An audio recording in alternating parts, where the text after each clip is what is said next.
he dwelled on this misconception that the economy that we actually left for his government was criminally mismanaged, and that we left a huge debt. The true state of the economy also illustrates otherwise.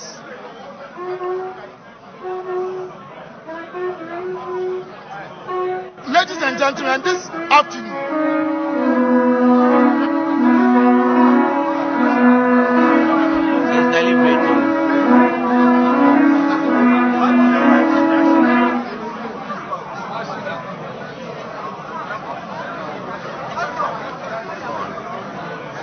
the true state of the economy is one that is actually illustrating insecurity, mass termination,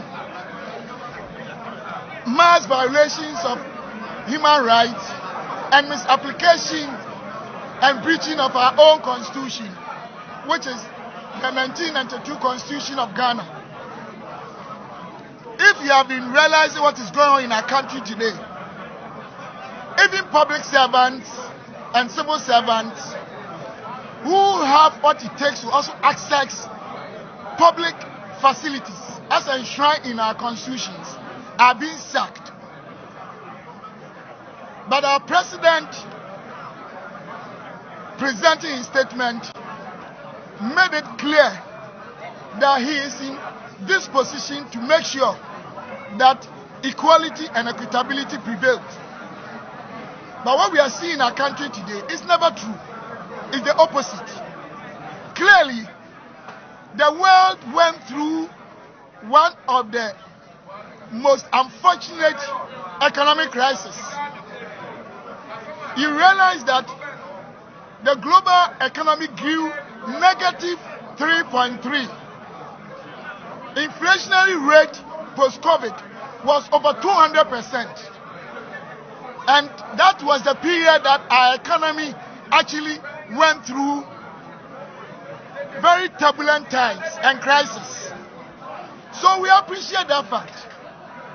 When in the history of this country that we witness a society or a country such as Ghana whose productivity was impaired to the extent that Ghanaians were asked to stay home, but they were paid by the NPP government. Private sector had to sack over 40,000 people. Payee corporate taxes went so low that we had revenue shortfall of over 12 billion Ghana cedis.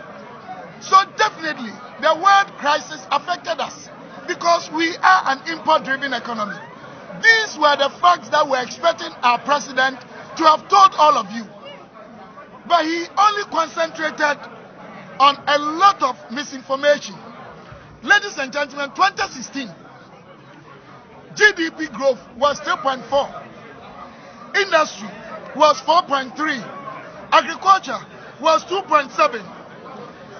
Service was 2.8. But when we were leaving power, November 2024, our GDP was growing almost twice as 2016, and that was 6.3. Our agriculture was growing 4.5. Our industry was growing 8.9. Our services was also growing 5.0. So the economy that they inherited, almost all the secondary macro indicators that are very vital appraisal to KPIs were outperforming what we inherited 2016. Go and check our primary balance.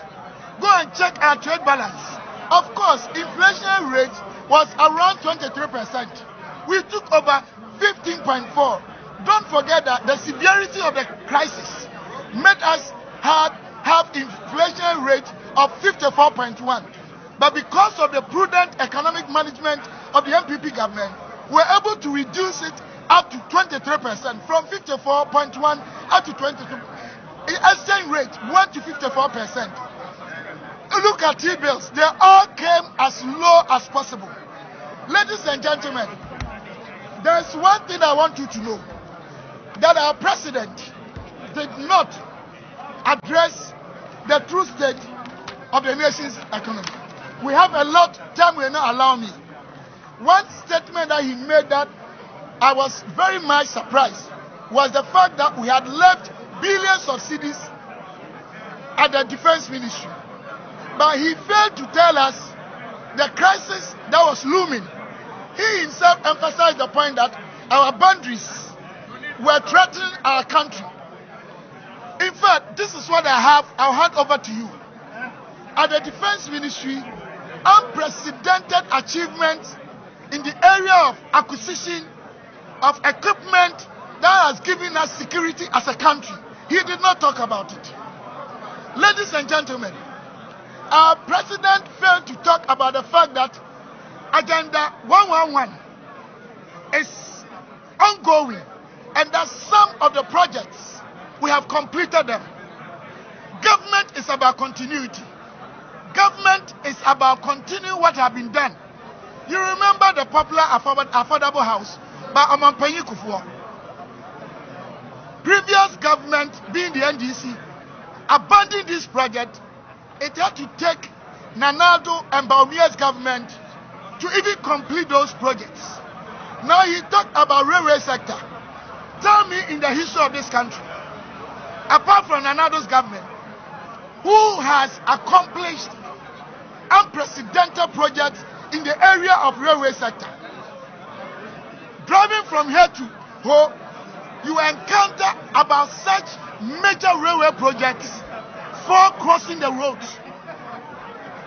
We have commissioned some of them and even brought into practice or operation coaches that are operating now. So if the president is trying to create the impression that the economy was so bad and it was criminally mismanaged, that is the reason he's been given the mandate.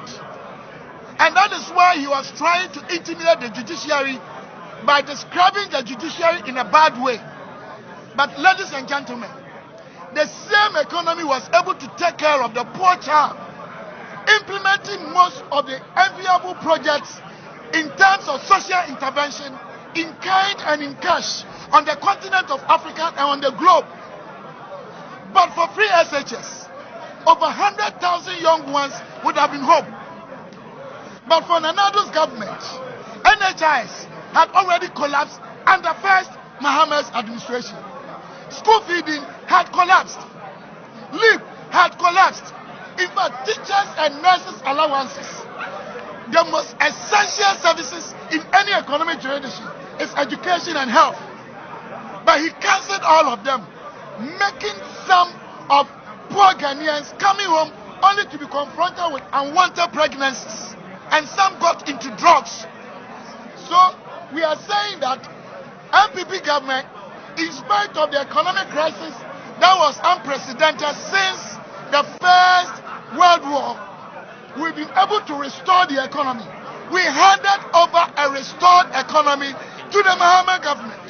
A working economy, operationally, it was so fundamentally correct that the economy that we left, in terms of primary macro indicators, in terms of secondary macro indicators, in terms of education, in terms of agriculture, in terms of health, they actually inherited a better economy. All the payments he's talking about, where did they get money from? Where did they get money from? Within this shortest possible time, they have borrowed almost 59 billion Ghana cedis. Only in 50 days. Only in 50 days. Less than 2 months. Less than 2 months. Mahama's administration has borrowed 59 billion, unprecedented.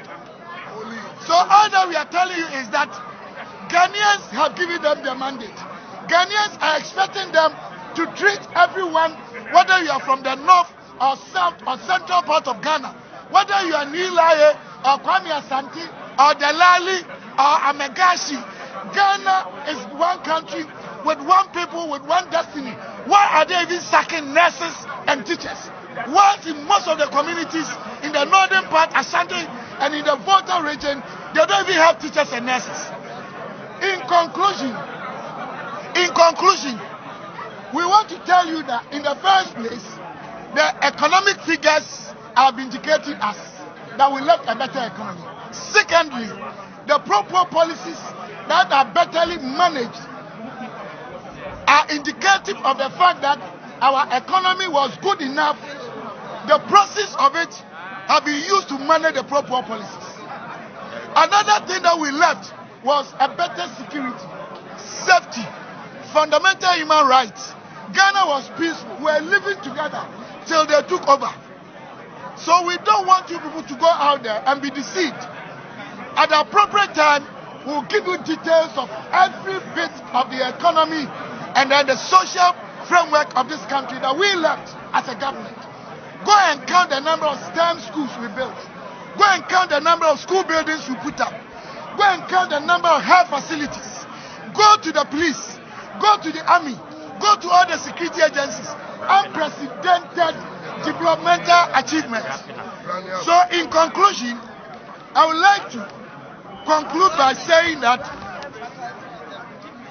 the MPP government actually left a well-restored economy after what Ghana went through as a result of the severe economic crisis. Ghanaians were still enjoying the social interventions that I named all of them. Yes, Ghana went through challenges, but before we left, these challenges had been dealt with and the economy had been put on a very sound footing for the NDC government to continue the good job that we did. Thank you very much for giving us your attention.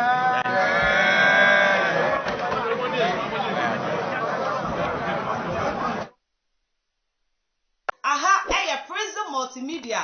When you go so share, now me say akwenya no ho de maw, say wo be subscribe, ye the video to ma, why you the first person I want sabet me aso ye video mu, na wo so a wo ye oman papa no wetumi ehunu nya ekoso e wo oman mu. Like adwintre bi so ho na opese wuja, fato comment section ni mu. Edi ba ko pe na fa frame, make meje so. Me si ha da mu nyina kwase mamomoni ti a ye je me enyado.